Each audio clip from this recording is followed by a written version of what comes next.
Hello મિત્રો, જય શ્રી કૃષ્ણ, જય Dwarkadhish. Welcome back to my new vlog. મંથન એન્ડ સેજલાહી વ્લોગ ચેનલમાં તમારા બધાનું હાર્દિક સ્વાગત છે. તો કેમ છો બધાય? મજામાં?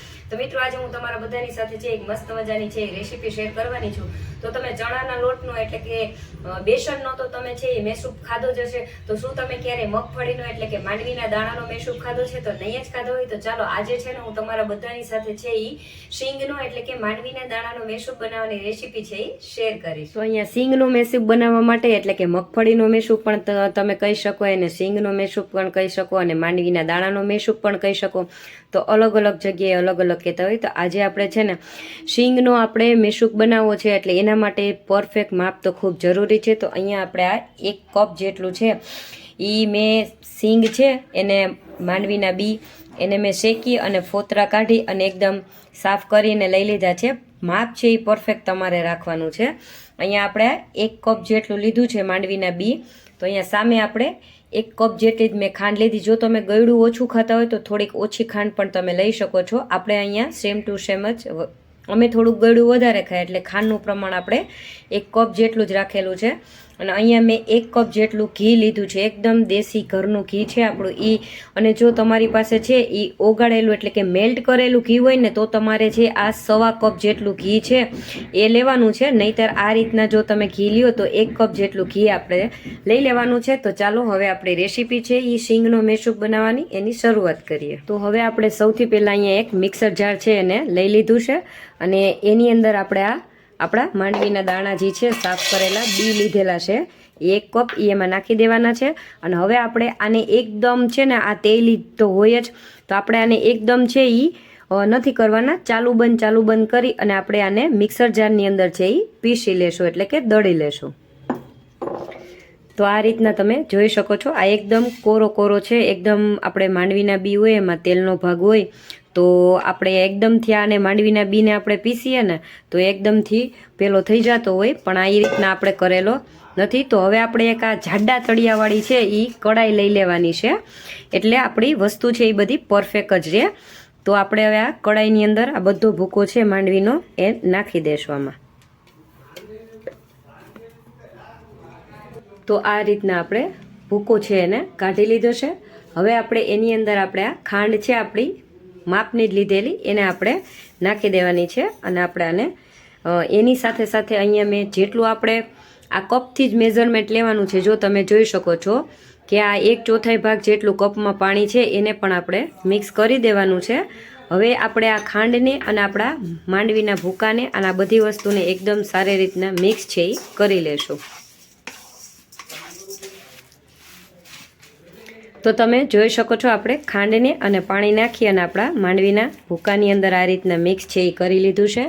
હવે આપણે આ આપણું ઘી છે એને પણ આપણે હવે નાખી દેવાનું છે સાથે જ બધું જ ઘી. અને હવે આપણે આ બધી વસ્તુને એકદમ સારી રીતના છે એ મિક્સ કરી લેશું. આ બધી વસ્તુ છે ને આપણે પહેલેથી જ કરવાની છે જેથી આપણો મેસૂબ પાક છે ને એ એકદમ સરસથી છે એ બનશે. આ રીતના આપણે બધું જ પરફેક્ટ માપ લઈને કરશો ને જો તમે પહેલી વાર બનાવતા હશે ને તો પણ તમારો માંડવીનો મેસૂબ છે એ એકદમ સરસ રીતના બનશે જ. તો આ રીતના આપણે બધી વસ્તુને તમે જોઈ શકો છો. જો બધું જ છે એ એકદમ સરસથી આપણે મિક્સ છે એ કરી લીધું છે. હવે આપણે અહીંયા આ રીતના એક ઊંડું વાસણ લઈ લેવાનું છે. આપણે મેસૂબ છે એને ગેસ ઉપર રાખતા પહેલાં છે એ આ વાસણ છે એને આપણે ઘીવાળું કરી લેશું. આ પ્રોસેસ છે ને મેસૂબને ગેસ ઉપર ચડાવતા પહેલાં કરવી ખાસ જરૂરી છે. પછી છે એ એટલો સમય છે એ રહેતો નથી. તો આ રીતના આપણે ઘીવાળું વાસણ છે આપણે કરી લીધું છે અને આને હવે આપણે સાઈડમાં રાખી દેશું.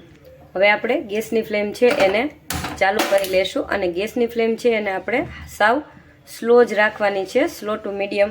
અને હવે આપણે આપણી આ કઢાઈ છે એને ગેસ ઉપર રાખી દેવાનું છે અને આપણે આપણા મેસૂબને છે એ સતત છે એ હલાવતું રહેવાનું છે.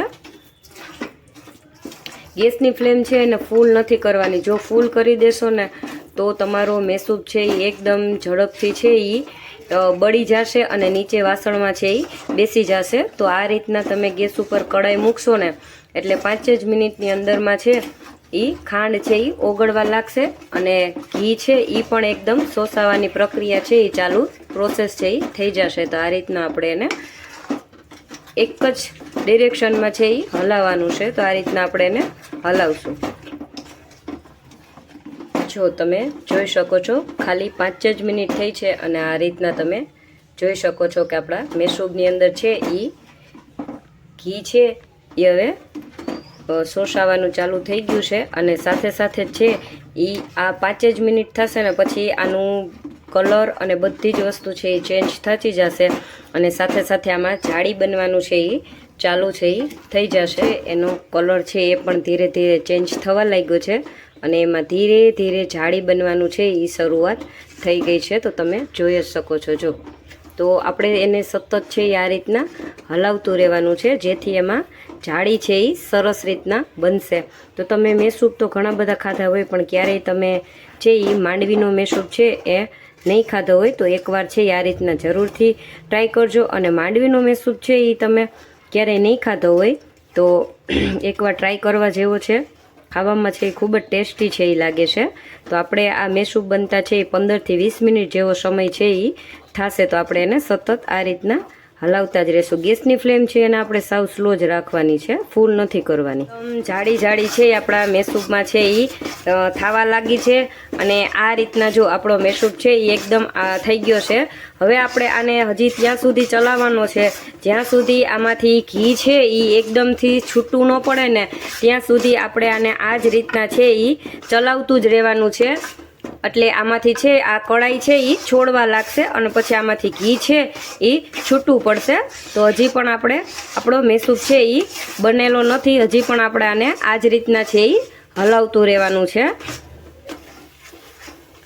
તો મિત્રો તમે જોઈ શકો છો કે આપણા મેસૂબમાં એકદમ સરસ જાડી જાળીદાર બની ગયો છે અને આપણો મેસૂબ છે એ એકદમ સરસ રીતના છે એ ફૂલી પણ ગયો છે અને ઘી છે એ આપણા મેસૂબમાંથી છૂટું પણ પડવા લાગ્યું છે. તો હવે આપણે ગેસની ફ્લેમ છે એને બંધ કરી દેશું અને આપણા મેસૂબ છે એને આપણે નીચે છે એ ઉતારી લેશું. એ છૂટું પડેલ છે. તો હવે આપણે જરાય પણ વાર લગાડ્યા વગર જ આપણે આપણા મેસૂબ છે એને આપણે આપણા વાસણ છે એની અંદર આપણે નાખી દેશું. તો આને આપણે કાંઈ જ કરવાની જરૂર નથી. આ રીતના મેસૂબને નાખી દેવાનો છે અને પછી હવે આપણે તો હવે કાંઈ પણ કર્યા વગર હવે અહીંયા આપણી પાસે આ ડીશ છે એને આપણે આપણી આ મેસૂબની માથે છે એ ઢાંકી દેશું અને આપણે એને 5 થી 10 મિનિટ છે એ ઠંડો છે એ થવા દેશું. તો આપણે હવે 10 મિનિટ જેવો ટાઈમ થઈ ગયો છે. 10 મિનિટ પછી તો તમે જોઈ શકો છો આપણે હવે આમાં બહુ ઝાઝી વાર પણ નહીં, બહુ થોડી વાર પણ નહીં, આ રીતના છે એ આપણી ચાકુ ખૂંચે ને એ રીતના આપણે આપણા મેસૂબની અંદર આપણે ચેક્સ છે એ પાડી લેશું. તમે કોઈ પણ સાઇઝના નાની મોટી સાઇઝના ચેક્સ છે એ પાડી શકો છો. તો આપણે આ રીતના છે એ આપણા મેસૂબની અંદર આપણે ચેક્સ છે એ પાડી લેશું. અને આ રીતના મિત્રો આપણે ચેક્સ છે એ પાડી લીધા છે અને ચેક્સ પાડી અને ત્યાર પછી પણ આપણે એને ઢાંકી અને હવે આપણે એને 1 કલાક સુધી છે આમનામ ઠંડો થવા છે એ મૂકી દેશું જેથી કરી અને આ જેટલો પણ ફૂલેલો છે ને એ બધો જ આપણો મેસૂબ છે એ બેસી જશે અને પરફેક્ટ આપણા પીસ છે એ નીકળી જશે અને આપણો મેસૂબ છે એને ઠંડો થતા છે એ 1 કલાક જેટલો સમય છે એ લાગે. તો હવે 1 કલાક જેટલો સમય થઈ ગયો છે ને આપણો મેસૂબ છે એ એકદમ સરસ રીતના જો ઠંડો થઈ ગયો છે. તો હવે આપણે આ જ થાળી છે એની અંદર આપણો આ ડબ્બો છે એને આપણે આ રીતના ઊંધો કરી અને રાખી દેવાનો છે અને પછી આપણા મેસૂબને છે આપણે થોડોક આમ થપથપાવશું એટલે નીકળી જશે. અને પછી આપણે ચાકુ વડે છે એ આપણા મેસૂબના ટુકડા છે એને અલગ અલગ છે એ કરી લેશું કારણ કે આ 1 કલાકથી આપણે આ રીતના રાખેલો હતો તો એ એકદમ સરસથી સેટ છે એ થઈ જ ગયો છે. તો તમે જોઈ શકો છો જો આ જ રીતના એકદમ મસ્ત રીતના ટુકડા થઈ ગયા છે અને તમે જુઓ એમાં 3 કલરના શેડ પણ આપણા મેસૂબમાં છે એ પડે છે. તો હવે બાકીના પીસ પણ આપણે છૂટા કરી જો આપણા બધા મેસૂબના પીસ છે એને આપણે અલગ અલગ કરી લીધા છે અને તમે જોઈ શકો છો કે આપણા મેસૂબ છે એ પરફેક્ટ આપણો મગફળીનો એટલે કે માંડવીનો કે શીંગનો મેસૂબ છે એ પરફેક્ટ બનેલો છે. એકદમ 3 કલરના શેડ છે એમાં અને એકદમ જાળીદાર અને એકદમ સરસથી છે એ આપણો શીંગનો મેસૂબ છે એ આપણે બનાવી અને કમ્પ્લીટ તૈયાર છે એ કરી લીધો છે. તો તમે જોઈ જ શકો છો જો કેટલો સરસ છે એ આપણો મેસૂબ છે એ પરફેક્ટ છે એ બનેલો છે. મિત્રો તૈયાર છે આપણો મગફળીનો એટલે કે શીંગનો મેસૂબ અને તમે જોઈ જ શકો છો આપણે છે એને આ રીતના પીસ છે એ કરી લીધા છે ડબ્બામાંથી અલગ કરીને કારણ કે આને છે ને આપણે ડબ્બામાં કરીએ ને પછી સેટ થઈ અને આના પીસ છે એ અલગ કરીએ ને ત્યારે સાચું આપને ખબર પડે. તો ઘણી વખત છે એ ઘણાથી મેસૂબ બનાવો ને એ સૌથી અઘરી વસ્તુ છે. ઘણા લોકોથી છે એ મેસૂબ બનતો પણ નથી. તો આજે આપણે છે એ સિંગનો એટલે કે મગફળીના દાણાનો મેસૂબ બનાવેલો છે. અને છે ને નવી નવી રેસીપી અને નવી નવી મીઠાઈઓ છે ને મારા દીકરાને ખૂબ જ પસંદ આવે છે, જેથી છે હું એના માટે નવું નવું છે એ બનાવું છું. તો તમને બધાને છે એ મારી આ સિંગનો એટલે કે માંડવીના દાણાનો મેસૂબ છે એની રેસીપી કેવી લાગી એ કમેન્ટમાં જરૂરથી જણાવજો. વિડીયો પસંદ આવે તો વિડીયોને છે એ તમારા ફ્રેન્ડ્સ અને ફેમિલી સુધી છે એને શેર કરજો. અને હા, ચેનલ પર નવા હોવ ને તો ચેનલને સબસ્ક્રાઇબ કરવાનું ભૂલતા નહીં, જેથી કરીને મારી આ અવનવી રેસીપીઓ આવે ને અમારા એકદમ ગામડાની દેશી રેસીપીઓ એ તમારા સુધી છે એ પહોંચતી રહે.